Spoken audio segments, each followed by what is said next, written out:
Hey guys, it's Nogia Otaku, one of the most underrated Ghibli films, and one of my all-time favorite ones from Miyazaki.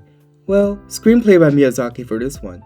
Directed by Yoshifumi Kondo, unlike the more popular Spirited Away or Howl's Moving Castle, which are directed and written by Miyazaki. Anyways, Whisper of the Heart I rate it in my book as high in love than the aforementioned, or sometimes depending on my mood, even higher. Let's get a little personal. I've been watching anime and anime films for a long time. Early days, I loved action, explosions, mecha, fights, tournaments, and I still do. But as I grew older and found less time for myself and more time to just deal with life, most days I will find myself after a long day wanting to sit down and watch something that takes me back to a time or place where I wasn't, but it feels as if I was. The slice of life genre of anime, which is a storytelling technique of looking at a brief period of a character's life, where the plot isn't completed most of the time, and instead of conflict, we just take a glimpse of that character and the interactions of that time of life. Like, if a cake represents a life, we're cutting out a slice of it and just eating that one slice.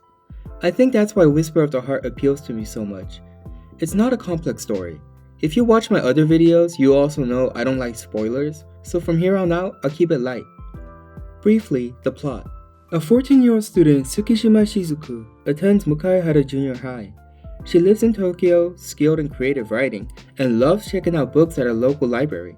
The story creatively explores the depth of Shizuku's expressiveness in writing through her own rendition of Take Me Home Country Roads that is sort of used as a theme of the movie, adding more fake nostalgia to the movie for me, taking me back home to a place where I feel like I belong, or wish to, but never actually have been, but reminds me of times in my own youth.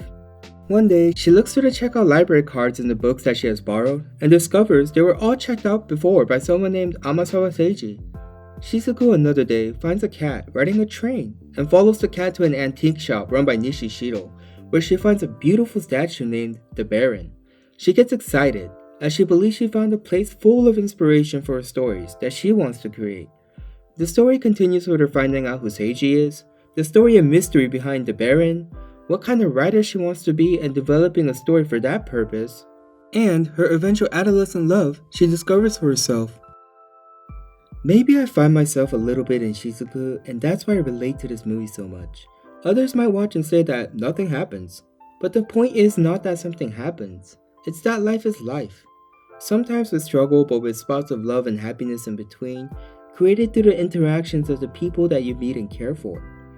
The scenes that really get me in this movie are the scenes depicting Shizuku trying to create a story and finding so much difficulty in the creative process itself. As someone who studied writing as well, I can completely relate. Difficult is an understatement at times, and I feel as if Whisper of the Heart depicts that hardship masterfully.